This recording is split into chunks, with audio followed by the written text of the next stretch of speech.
Hi guys, welcome to another episode की शिकी। और दोस्तों, आज की वीडियो बनाने के लिए मैं बहुत ज़्यादा एक्साइटेड हूँ because today we gonna talk about Batman the animated series, जिसकी IMDb रेटिंग है 9.0 एंड इसकी यूज़र रेटिंग है 87,154। मतलब 87,154 लोगों ने इसको इतनी रेटिंग दे रखी है और ये आज तक का highest animated super hero show है। इससे ज़्यादा रेटिंग आज तक किसी को भी नहीं मिली। इसके बाद सेकंड नंबर पे आता है justice league the animated series, Spiderman the animated series and Batman the new adventures and Superman the animated series. इतनी रेटिंग आज तक किसी भी एनिमेटेड शो को नहीं मिली है इस जॉनरा में। और ये शो अपने आप में एक बहुत बड़ा लेजेंड है और ये रिप्रेजेंट करता है ट्रू DC और ट्रू बैटमैन को। जितने भी 90s किड्स हैं जो बचपन में जब बड़े हो रहे थे 90s में या फिर अर्ली 2000 में, उन्होंने ये सीरीज ज़रूर देखी होगी। एंड यही इकलौता कारण है कि वाई बैटमैन मेरा फर्स्ट फेवरेट सुपर हीरो है एंड सेकंड स्पाइडरमैन, बिकॉज उस टाइम पे दोनों सीरीज आया करती थी मेरे टाइम पे। I remember Batman being the first super hero show जिसको मैं टीवी पे देखता था। उसके बाद स्पाइडरमैन धीरे धीरे स्टार्ट हुआ था। इसमें वॉइस ओवर जो दिए हैं legendary actors, of course Kevin Conroy as Batman and Mark Hamill as Joker. Mark Hamill ने जितनी अपनी पहचान ल्यूक स्काईवॉकर से कमाई, उससे ज़्यादा पहचान एज जोकर कमाई, या मे भी उतनी ही पहचान। ये वैसे तो कार्टून है but this series was never meant for kids. बच्चों के लिए नहीं थी ये, क्योंकि ये काफ़ी ज़्यादा डार्क है और ये रियल लाइफ के पेन को काफ़ी ज़्यादा दर्शाता है।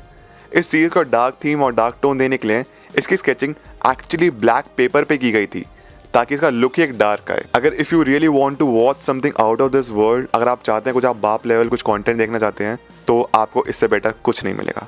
Please do watch it guys. I can talk about this all day long. मैं आपका टाइम वेस्ट नहीं करूँगा। डायरेक्ट आज हम आज के फर्स्ट एपिसोड के बारे में बात करते हैं, जिसका नाम है क्रिसमस विद द जोकर। दोस्तों, एपिसोड की शुरुआत होती है आर्खम असाइलम से। क्रिसमस ईव है और सारे के सारे प्रिजनर्स जिंगल बेल्स गाना गा रहे हैं और उसमें जोकर भी एक है जो जिंगल बेल गाना गा रहा है। क्रिसमस ट्री को डेकोरेशन हो रही है एंड फिर जोकर क्रिसमस ट्री के टॉप पे जाके कुछ डेकोरेट करने के लिए जाता है। तभी होता ये है, एक्चुअली जोकर की प्लानिंग थी जो क्रिसमस ट्री है वो एक्चुअली क्रिसमस ट्री से कवर के लिए है। वो एक्चुअली डिस्गाइज में है एक रॉकेट के ऊपर क्रिसमस ट्री बना हुआ है और उस रॉकेट पे बैठ के जोकर आर्खम असाइलम से भाग जाता है। बैट केव में बैटमैन ज़रा परेशान है और कहता है कि एक बार हमको बाहर पेट्रोलिंग के लिए जाना चाहिए, नाइट पेट्रोलिंग के लिए जाना चाहिए। और वहीं पर रॉबिन कहता है कि don't worry Batman, don't worry Bruce, आज कुछ नहीं होने वाला। इवन क्रिमिनल्स भी, जोकर जैसे क्रिमिनल्स भी आज कुछ नहीं करने वाले। क्रिसमस का टाइम है, सब लोग अपने घर पे बैठे हुए क्रिसमस डिनर करेंगे, वहीं पे खाएंगे पियेंगे। और बैटमैन कहता है फिर भी एक बार जाके होके आना चाहिए, हमको गौथम में देख के आना चाहिए कैसा सब कुछ चल रहा है या नहीं, क्योंकि जोकर पे मैं भरोसा नहीं करता। रॉबिन कहता है ठीक है, तुम्हारे कहने पर हम अगर नाइट पेट्रोलिंग पे जा रहे हैं, लेकिन अगर हमें कुछ नहीं मिला तो उसके बाद हम चुपचाप घर आके क्रिसमस डिनर करेंगे और उसके बाद हम साथ में बैठ के एक फिल्म देखेंगे, it's a wonderful life. By the way guys, मैं आपको बता दूं ये बहुत ही क्लासिक फिल्म है।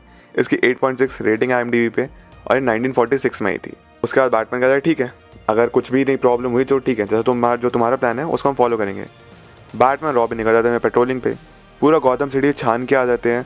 उन्हें कुछ भी क्राइम नहीं दिखता, कुछ भी क्राइम नहीं दिखता। तो जैसा रॉबिन ने कहा था उसके हिसाब से बैटमैन वापस जाएगा, वो वेन मैनर में जाके अपना क्रिसमस डिनर करेंगे और उसके बाद फिल्म देखना शुरू करेंगे।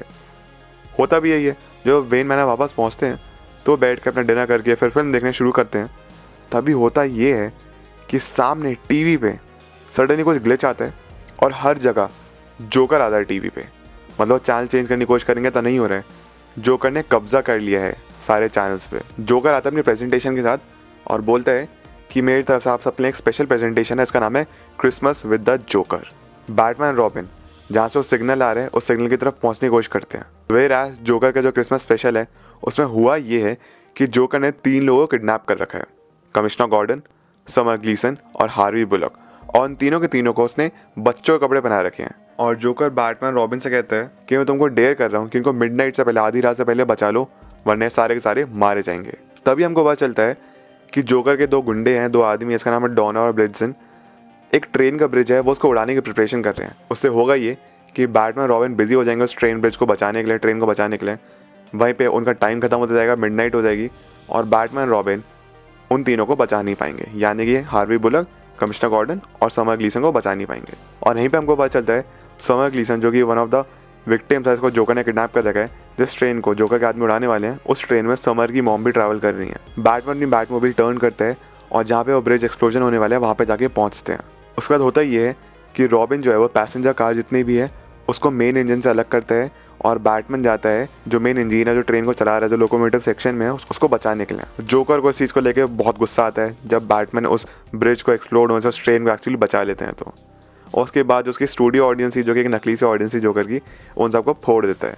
बैटमोबाइल का जो कंप्यूटर है उसमें से एक लोकेशन पता चलती है जहाँ सिग्नल आ रहा है, और वो है गौथम ऑब्जर्वेटरी की। और उसके बाद बैटमैन रॉबिन उस लोकेशन में पहुँचते भी हैं। तभी वहाँ देखते हैं कि गौथम ऑब्जर्वेटरी में एक बहुत बड़ी सी एक बॉक्स रखा होता है, गिफ्ट बॉक्स रखा होता है, जिसमें से निकलता है joker in the box. Joker का सर होता है, एक बहुत फेमस टॉय है जैक इन द बॉक्स, वैसे जोकर इन द बॉक्स निकलता है उस बॉक्स में से। और बैटमैन रॉबिन का ध्यान उस जोकर इन द बॉक्स पर होता है, वो नोटिस करते तभी उनके पीछे एक जाइंट कैनन है, एक बहुत बड़ी सी बंदूक है जो उन पर हमला करना शुरू कर देती है। बैटमैन डिस्ट्रैक्ट करता है उस कैनन को, कैनन का जो कंप्यूटर गाइडेंस सिस्टम था उसको डिस्ट्रैक्ट करता है, और वहीं पे जो रॉबिन होता है वो उस ऑब्जर्वेटरी के अंदर जाता है। अब जब रॉबिन उस ऑब्जर्वेटरी में देखता है कि वहाँ पे आर्मी है जोकर के रोबोट्स की, जिनके हाथ में मशीन गन है, और वो उस पर हमला करना शुरू कर देते हैं। बट किसी तरह बैटमैन और रॉबिन दोनों जोकर की आर्मी से वो जो हमला करते हैं उससे भी बच जाते हैं, और वो जो कैनन थी जो उस पर हमला करी है उसको भी डिस्ट्रॉय कर देते हैं। एंड वहीं पर उनको पता चलता है दरअसल सिग्नल आ रहे हैं जोकर के, वो गौथम ऑब्जर्वेटरी से भी नहीं आ रहे हैं, वो कहीं और से ही आ रहे हैं। अब बैटमैन और रॉबिन बहुत ज़्यादा परेशान है, कन्फ्यूज हैं कि ये सिग्नल्स आ कहाँ से रहे हैं आखिरकार।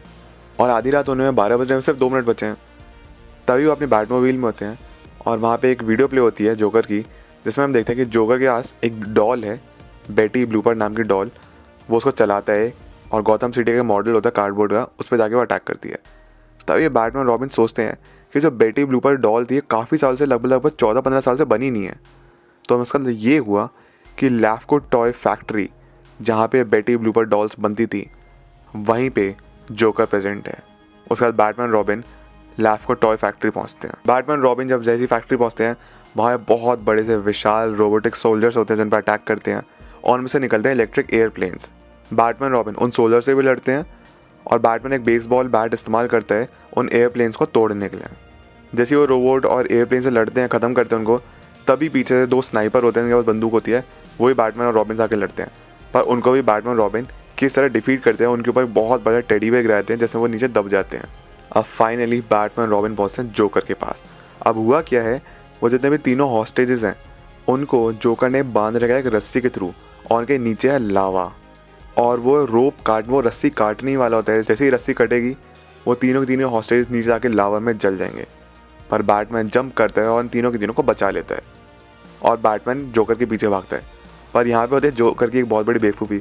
जोकर जब बैटमैन से बच के भाग रहा होता है, तभी उसका पैर एक स्केट होता है, स्केट पे पैर चल जाता है, फिसल जाता है, और वो खुद जाके नीचे लावा में गिरने वाला होता है। पर बैटमैन उसको पकड़ लेता है, मरने नहीं देता। और बैटमैन यहाँ पे स्माइल करता है जोकर परेशान होता है, और जोकर को बैटमैन बोलता है मैरी क्रिसमस जोकर। इस तरीके से जोकर का जो पूरा गेम था वो ख़त्म होता है फाइनल जाके। ब्रूस और डिक ग्रेसन अब फाइनली अपने घर पे हैं। अब क्रिसमस की जो प्रॉब्लम थी सारी ख़त्म हो चुकी हैं, अब कोई भी क्राइम नहीं है, एंड फाइनली देखते हैं एक साथ बैठ के इट्स अ वंडरफुल लाइफ। और जब फिल्म ख़त्म होती है तो डिक ग्रेसन कमेंट करते हैं it truly is a wonderful life. ये मतलब ये रियल लाइफ में जो हमारी लाइफ है वो एक्चुअली एक वंडरफुल लाइफ है, ब्रूस वेन कहते हैं। पर उसमें भी काफ़ी कुछ अलग अलग मोमेंट्स हमको देखने को मिलते हैं। एपिसोड एंड होता है कि फाइनली वापस आर्खम असाइलम के एक प्रिजन सेल में जोकर बंद हो चुका है, और वो अपना गाना गा रहे हैं, अकेले खुद ही हंसे जा रहे हैं, और यही पे एपिसोड खत्म हो जाता है। तो गाइस ये थी आज की वीडियो, आई होप आपको पसंद आई। प्लीज़ लाइक कर दीजिए, कमेंट सेक्शन में जाके मुझे इस वीडियो से और इस एपिसोड से अपना फेवरेट मोमेंट मुझे जाके ज़रूर बताओ कमेंट सेक्शन में।